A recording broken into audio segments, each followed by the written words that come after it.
नमस्कार, स्वागत है आप सभी का। न्यूज़ वन इंडिया देख रहे हैं आप। मैं हूं आपके साथ कृतिका। देखिए, लखनऊ में कल से लगातार ऑपरेशन जिंदगी चल रहा है और अभी तक कुल 14 लोगों का रेस्क्यू अभी तक किया गया है और उसके बाद में भी अभी भी अलाया अपार्टमेंट हादसे में रेस्क्यू ऑपरेशन लगातार जारी है। कल शाम 7 बजे ये हादसा हुआ था और तब से लेकर अब तक कंटिन्यू पूरी रात रेस्क्यू ऑपरेशन चला है और अभी भी ये अभियान चल रहा है। ये बड़ी खबर आप तक पहुंचा रहे हैं। साथ ही अब तक 14 लोगों का रेस्क्यू किया गया है, जिनमें से 2 लोगों की मौत हो गई है। मलबे में फंसे एक शख्स की तलाश जारी है।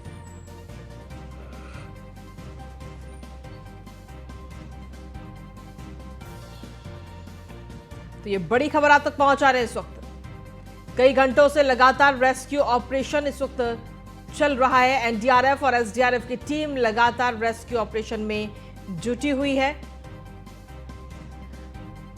कल शाम को करीब 7 बजे ये 4 मंजिला इमारत अचानक भरभरा कर गिरी थी, जिसके बाद में लगातार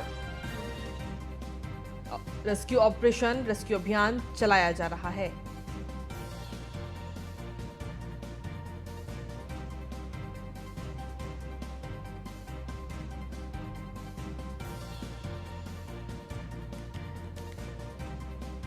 तो बड़ी खबर इस वक्त आप तक पहुंचा रहे हैं। अलाया अपार्टमेंट हादसे में रेस्क्यू ऑपरेशन लगातार जारी है। कई घंटों से लगातार रेस्क्यू ऑपरेशन जारी है। एनडीआरएफ और एसडीआरएफ की टीम रेस्क्यू में जुटी हुई है और अब तक 14 लोगों के रेस्क्यू किया गया है। साथ ही 2 लोगों की मौत भी हुई है इस हादसे में। वहीं मलबे में फंसे एक शख्स की तलाश लगातार जारी है।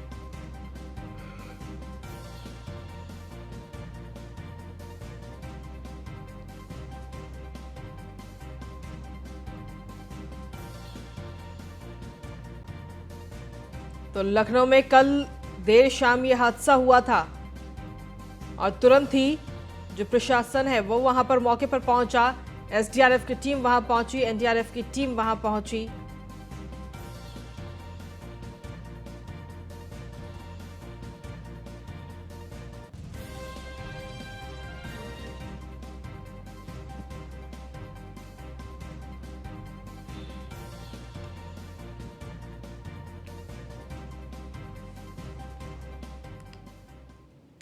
तो कल जो यह हादसा हुआ है उसमें अभी तक मरने वालों की संख्या 2 पहुंच गई है। एक और घायल महिला ने दम तोड़ दिया है। सपा प्रवक्ता अब्बास हैदर की मां और पत्नी की मौत हुई है।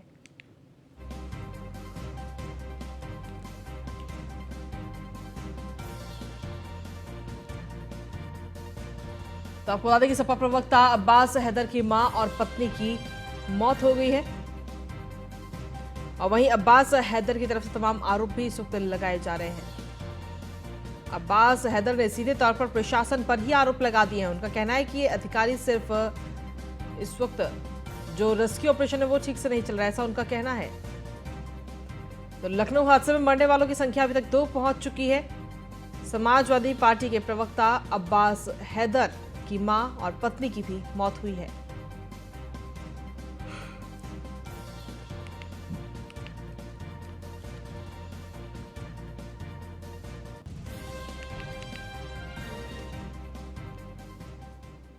तो लखनऊ हादसे में समाजवादी पार्टी के प्रवक्ता अब्बास हैदर की मां और पत्नी की मौत पर समाजवादी पार्टी के अध्यक्ष अखिलेश यादव ने ट्वीट करके दुख जताया। उन्होंने लिखा कि समाजवादी पार्टी के प्रवक्ता श्री अब्बास हैदर जी की माताजी बेगम हैदर जी एवं पत्नी उज़्मा अब्बास जी का निधन अत्यंत दुखद। ईश्वर दिवंगत आत्माओं को शांति दे।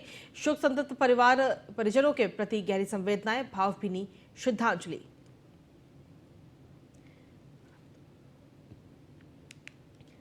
ये ट्वीट किया गया है इस वक्त अखिलेश यादव की तरफ से। समाजवादी पार्टी के प्रवक्ता श्री अब्बास हैदर जी की माताजी और पत्नी के निधन अत्यंत दुखद। ईश्वर दिवंगत आत्माओं को शांति दे। शोक संतप्त परिजनों के प्रति गहरी संवेदनाएं, भावभीनी श्रद्धांजलि। ये ट्वीट इस वक्त किया गया है समाजवादी पार्टी के अध्यक्ष अखिलेश यादव की तरफ से।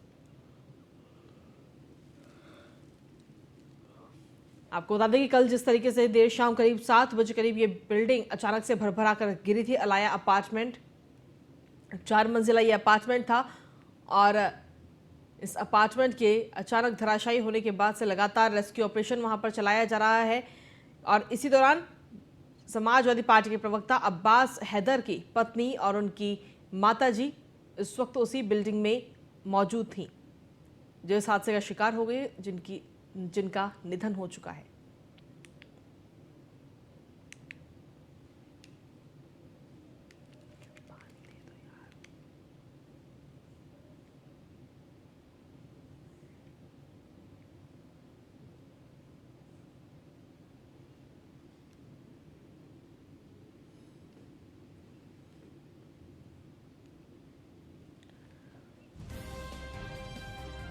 तो लखनऊ हादसे में मरने वालों की संख्या अभी तक 2 पहुंच चुकी है। समाजवादी पार्टी के प्रवक्ता अब्बास हैदर की पत्नी और उनकी माताजी का निधन हुआ है इस हादसे में, जिसको लेकर अखिलेश यादव ने ट्वीट भी किया है और उन्होंने लिखा कि समाजवादी पार्टी के प्रवक्ता श्री अब्बास हैदर जी की माताजी और उनकी पत्नी का निधन बेहद दुखद है। भावभीनी श्रद्धांजलि उन्होंने अर्पित की इस ट्वीट के जरिए। सिविल अस्पताल में मौत के बाद में अलाया अपार्टमेंट हादसे में दबने से ये मौत हुई थी। तो बड़ी खबर इस वक्त आप तक पहुंचा रहे हैं लगातार।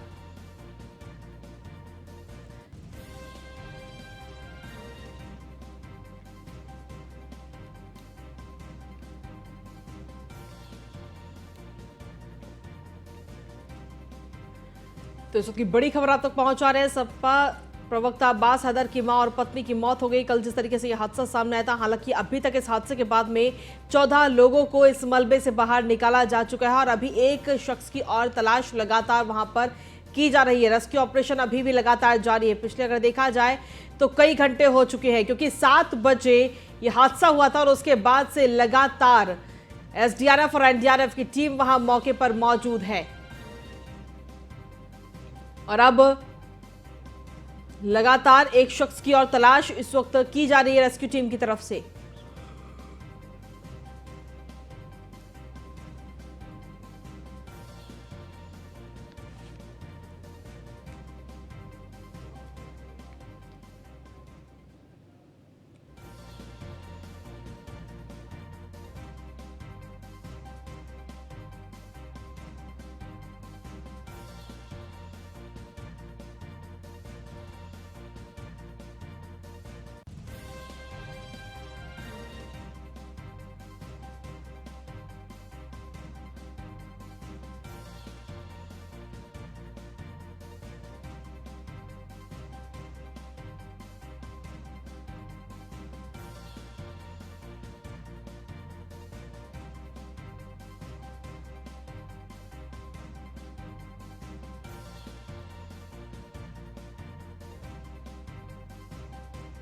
यह हादसा सामने आया था अलाया अपार्टमेंट हादसे में दबने से 2 लोगों की अभी तक मौत हो चुकी है, जो कि समाजवादी पार्टी के प्रवक्ता अब्बास हैदर की मां और उनकी पत्नी, इन दोनों की इस हादसे में मौत हो गई। साथ ही 14 लोगों को अभी तक इस हादसे के बाद मलबे से रेस्क्यू किया गया है 14 लोगों का और अभी एक शख्स की और तलाश लगातार इस वक्त की जा रही है।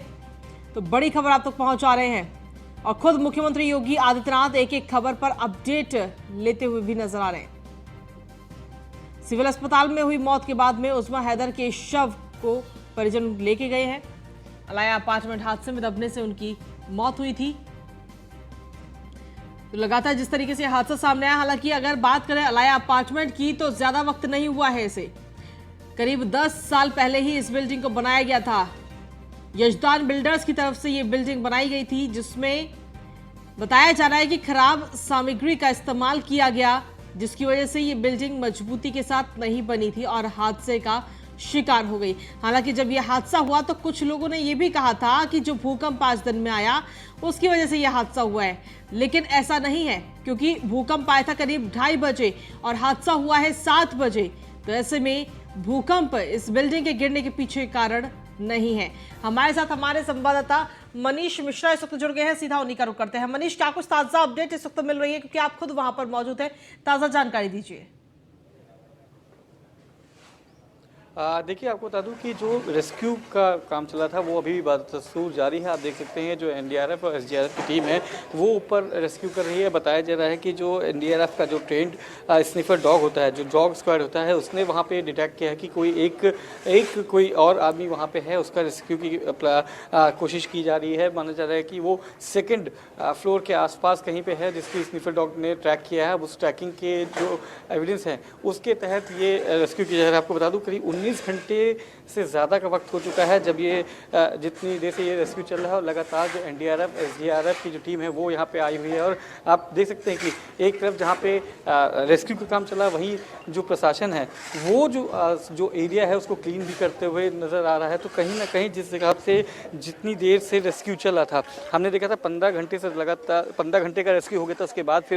उसके बाद भी जब हमने देखा था कि 16 लोगों को करीब रेस्क्यू किया गया था, जिसमें से 2 की निधन हो गया है, जिसमें जो जिशान हैदर हैं उनकी एक माता जी हैं बेगम हैदर, और एक उस्मा हैदर जो उनकी भाभी हैं, उनकी डेथ हो गई थी। तो ये रेस्क्यू मिशन लगातार 19 घंटे से ज़्यादा का चल रहा है। और तमाम जो अभी डीजीपी से भी हमारी बात हुई, डीजीपी ने भी बताया है कि जिस तरह से एफआईआर दर्ज की गई है उसमें जो याजान बिल्डर हैं उनका नाम है, और शाहिद मंजूर के बेटे और भाई को भी उसमें बनाया गया है। अभी तक गिरफ्तारी की बात हालांकि उन्होंने नहीं कही कि अभी कोई गिरफ्तार हुआ है। हमारे साथ सुबह से ही क्या कहें, कल रात से ही हमारे एडिटर जो हैं विजय जी, वो भी हमारे साथ हैं। विजय जी, जिस हिसाब से अभी भी किया जा रहा है, अभी डीजीपी ने अपना खुद मीडिया को ब्रीफ किया था कि शाहिद मंजूर के भाई और बेटे को नामजद किया गया है, याजान बिल्डर को नामजद किया गया है, शाहिद मंजूर का नाम नहीं हुआ। तब की एक ऑडियो भी हम लोगों ने सुना है कि जिस तरीके से बताया जाता है कि शाहिद मंजूर जब यहाँ पे खुदाई हुई थी तो यहाँ मंजूर थे और मौजूद थे, उसके बाद दिल्ली के लिए निकल गए हैं, उनका लोकेशन अब नहीं मिल रहा है। तो कहीं ना कहीं कोई कॉन्स्पिरेसी खुद शाहिद मंजूर की नजर आती है इसमें कि नहीं आती?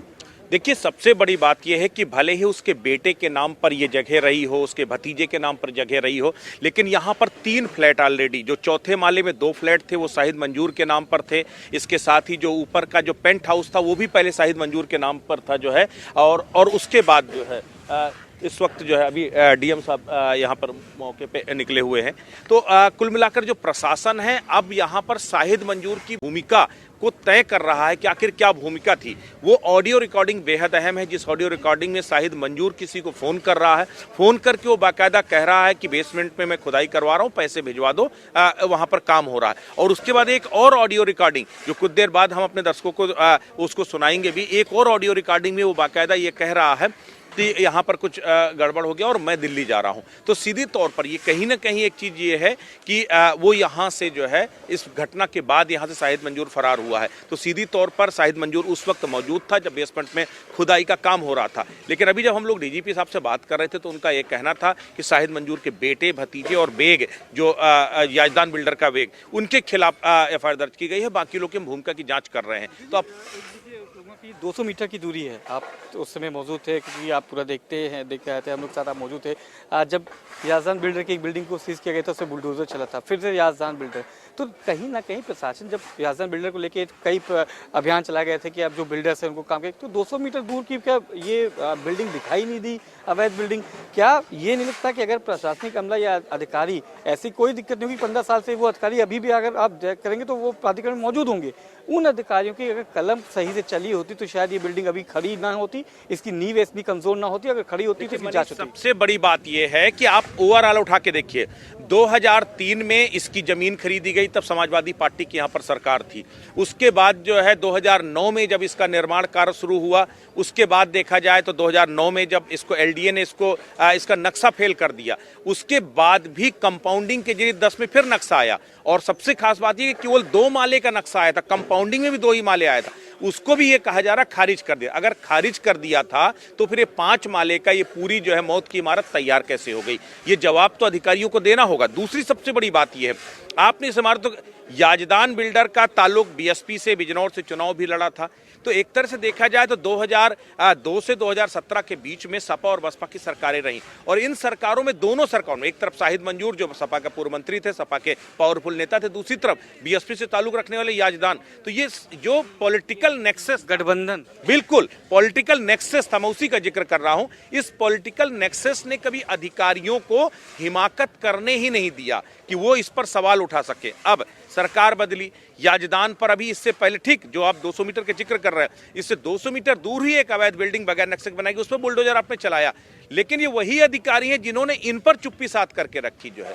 अगर ये पूरे मामले खोले गए होते, अगर शायद पहले इस पर कोई कार्रवाई की गई होती, तो शायद आज जो है यहाँ लोगों को जान नहीं गंवानी पड़ती, आज इस तरह ताश की पत्तों की तरह इमारत नहीं ढहती। और केवल यही नहीं है, अब मुझे लगता है प्रशासनिक अधिकारियों को इस पर संजीदा होना होगा, क्योंकि इस तरह की ना जाने कितनी मौत की इमारतें अभी इंतजार कर रही हैं, जो आगे इस तरह के बड़े हादसों का इंतजार कर रही। क्यों? क्योंकि इमारत इतनी खोखली की गई है। आपको क्या लगता है कि ये चीज़ लेवाना कांड हुआ था? हम लोग ने यहाँ लखनऊ किया था, आपने खुद एक इतना बड़ा स्टिंग किया था, गाजियाबाद नोएडा में आपने किया था, वहाँ पे लेके कहीं ना कहीं जो अफसरशाही है वो जो चाहे जीरो टॉलरेंस की बात करें योगी सरकार, चाहे प्रधानमंत्री मोदी की बात करें, लॉ एंड ऑर्डर की बात करें, पलीता नजर लगाते हुए नजर नहीं आते। पर्दे लगा दिए जाते हैं, हरे पर्दे लगा दिए, कंस्ट्रक्शन पर्दे के पीछे का खेल आज तक कोई समझ नहीं पाया। इसको लेके क्या देखिए, सबसे बड़ी बात यह कि बेसमेंट में खुदाई हो रही थी, बेसमेंट में बाकायदा शाहिद मंजूर के बेटे ने जो है अपना ऑफिस बना रखा था, जबकि नियमों के मुताबिक बेसमेंट में आप किसी भी तरीके का, केवल वहां पार्किंग को छोड़ करके कोई भी वहां कॉमर्शियल एक्टिविटी नहीं चला सकते, कोई भी वहां। देखिए मनीष, अब इस पूरे मामले में जांच जब होगी तब निकलकर सामने आएगी कि आखिर इस बिल्डिंग के धराशायी होने के पीछे वजह क्या है। तो लखनऊ के बिल्डिंग हादसे में घायलों से मिलने के लिए deputy CM Brajesh Pathak civil अस्पताल पहुंचे और घायलों का हालचाल जाना। तो वहीं डिप्टी सीएम ब्रजेश पाठक ने डॉक्टरों को बेहतर इलाज करने के भी सीधे तौर पर निर्देश दिए हैं। ये तस्वीरें भी इस वक्त आपको दिखा रहे हैं जब डिप्टी सीएम ब्रजेश पाठक खुद सिविल अस्पताल पहुंचे, घायलों के परिजनों से उन्होंने मुलाकात की, घायलों से मुलाकात की, उनका हालचाल जाना और डॉक्टरों को सीधे तौर पर निर्देश दिए कि जो भी घायल वहां पहुंच रहे हैं उनका समुचित इलाज उनको मिले।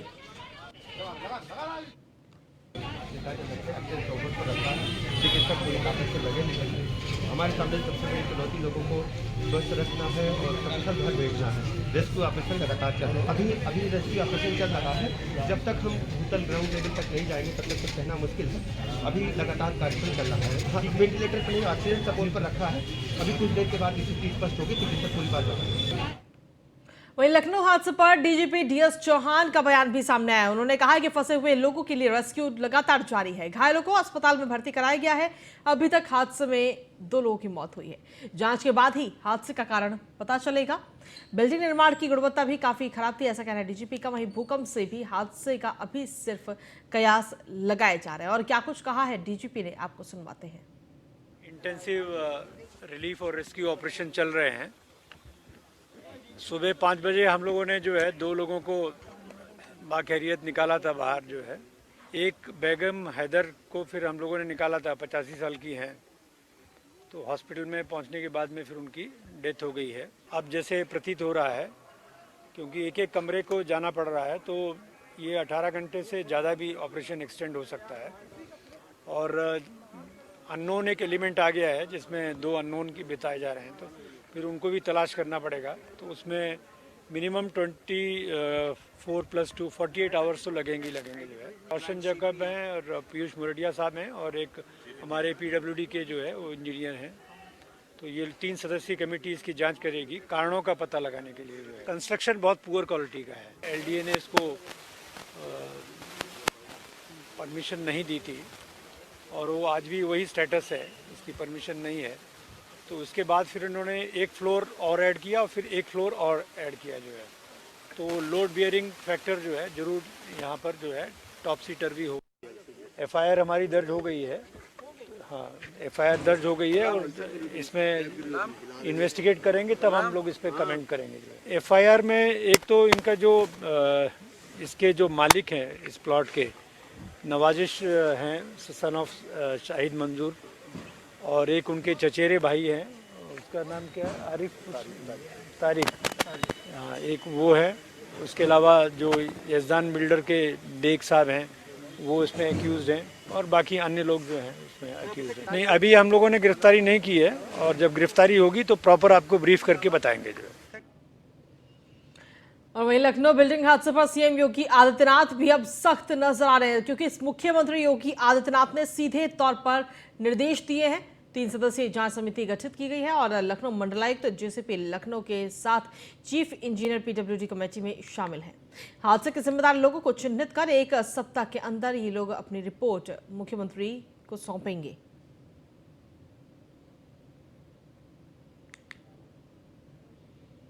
5 मंजिला अलाया अपार्टमेंट गिरने के बाद पुलिस ने पूर्व मंत्री और सपा विधायक शाहिद मंजूर के आवास पर दबिश डाली। पुलिस ने शाहिद के बेटे नवाजिश को हिरासत में ले लिया। वहीं मेरठ से सांसद राजेंद्र अग्रवाल ने न्यूज 1 इंडिया से बातचीत की और क्या कुछ कहा उन्होंने आपको सुनवाते हैं। लखनऊ में कल एक हादसा हुआ है। एक बिल्डिंग जो है वो धराशायी हो गई है और राहत बचाव कार्य देर रात तक चलता रहा। सुबह तक ये राहत बचाव कार्य चलता रहा और तमाम जो जवाबदेही है वो भी तय की गई है उत्तर प्रदेश सरकार की ओर से। जिन अफसरों पर या जिन लोगों पर ये आरोप लगेंगे उन पर जांच भी होगी। हमारे साथ बातचीत करने के लिए मेरठ से सांसद हैं राजेंद्र अग्रवाल जी। सबसे पहला सवाल सर, मेरठ से ही, जो सपा सरकार में पूर्व मंत्री हैं, उनके बेटे पर ही ये कहा जा रहा है कि उनकी ही जमीन पर ये अपार्टमेंट बनाया गया था। किस तरीके से आप पूरे प्रकरण को देखते हैं? तो खबरें आ रही हैं, इसमें कुछ लापरवाही भी है, भ्रष्टाचार भी है, नियमों की अनदेखी भी है, तो उसकी जांच चल रही है और बड़ा दुर्भाग्यपूर्ण घटना है ये। इसके अंदर किसकी हानि, कितनी हानि होगी, ये भी देखने लायक, मतलब ये अभी खबर आनी शेष है।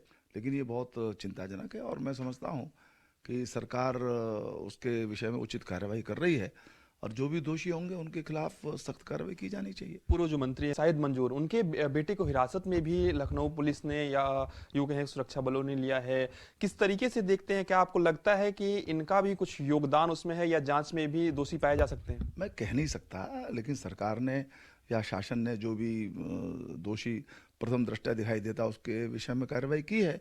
बाकी एक सामान्य रूप से बात तो अनुभव में सबके आती थी कि सपा की सरकार के जो सभी लोग थे, सर्वोच्च व्यक्ति से लेकर के नीचे तक, वो प्रदेश के विकास की तरफ उनका ध्यान कम रहता था, अपने परिवार के, अपने निजी विकास की तरफ ज़्यादा रहता था। उसका ये भी एक उदाहरण है। कल पूरा रात जेएनयू में माहौल जो गर्म रहा, आपको लगता है कि जब सरकार किसी वेब सीरीज को या किसी मूवीज को प्रतिबंधित करती है तो उसको इस तरीके से उसकी स्क्रीनिंग करानी चाहिए? नहीं करानी चाहिए। हालांकि आज़ादी के नाम पर, अभिव्यक्ति आज़ादी के नाम पर ऐसी चीज़ें करते रहे, जेएनयू तो खास तौर से करते रहे। वो जो भारत तोड़ो गैंग है उसको अपनी आज़ादी का अधिकार मानते हैं। तो एक प्रकार की निगेटिव मानसिकता है, खासतौर से वामपंथियों के अंदर है। और जिनको कोई ऐसी चीज़ कहीं पर भी दिखाई देती है जिसमें प्रधानमंत्री जी के ऊपर आलोचना हो रही हो, वर्तमान सरकार की आलोचना, उनको तुरंत उठा लेते हैं। धन्यवाद। ये थे हमारे साथ उत्तर प्रदेश से बीजेपी सांसद राजेंद्र अग्रवाल जी, जिनका साफ तौर पर कहना है कि अगर सरकार किसी वेब सीरीज या सीरीज को प्रतिबंधित करती है तो निश्चित रूप से उसको प्रसारित या किसी भी तरीके से प्रचारित नहीं करना चाहिए। वीडियो राम त्रिपाठी के साथ पीयूष तिवारी, नई दिल्ली। तो कल लखनऊ के हजरतगंज में ये बड़ा हादसा सामने आया था, जहां अलाया अपार्टमेंट भर-भरा कर गिर पड़ा और साथ ही दर्द का सैलाब सामने आया। बचाव और राहत कार्य युद्ध स्तर से इस वक्त चल रहा है।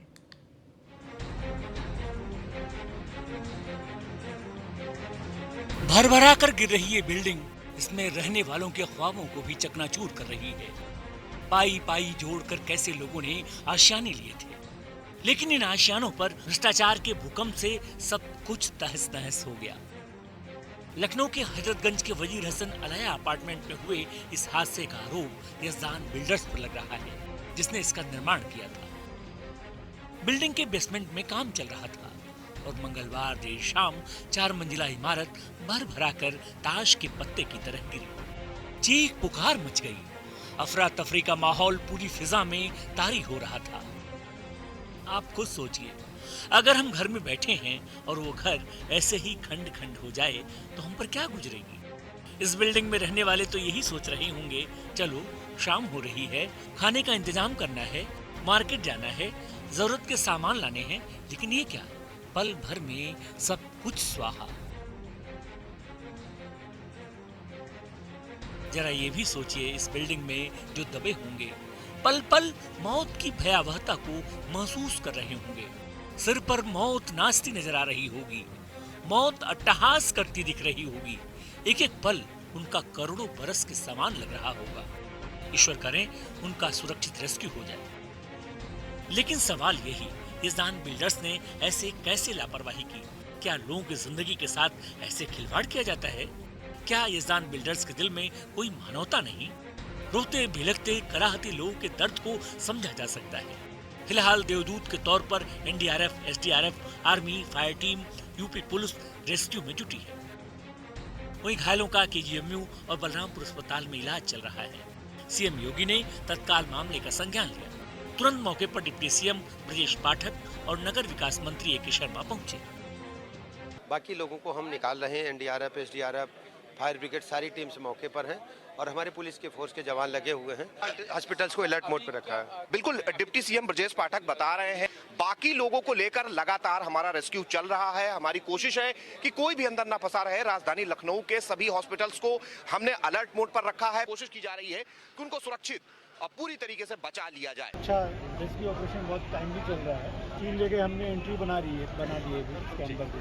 We are doing a job और हर पल जो है माननीय मुख्यमंत्री जी इसको पूछ रहे हैं और डायरेक्शन दे रहे हैं, तो इस पर हम लोग काम कर रहे हैं। We want to get inside, तो हमने 3 जगह इसमें बीच किया है एसडीआरएफ और एनडीआरएफ की टीम्स ने जो है। अब उसको हम एक्सप्लोर कर रहे हैं कि कहाँ लोग हो सकते हैं। ये ऐसा दुख है जिसका अंत नहीं, न कोई ओर है न कोई छोर, केवल रात ही रात, नहीं कोई भोर। आखिर इस बिल्डिंग में रहने वालों का कसूर क्या था? यजदान बिल्डर्स ने करप्शन की बिल्डिंग तैयार की, पैसा बनाया और लोगों को उनके रहमो करम पर छोड़ दिया। इनके आंसुओं को पोंछने वाला कौन है? इनके सपने बस सपने ही रह गए और दे गए गहरी टीस, गहरी वेदना।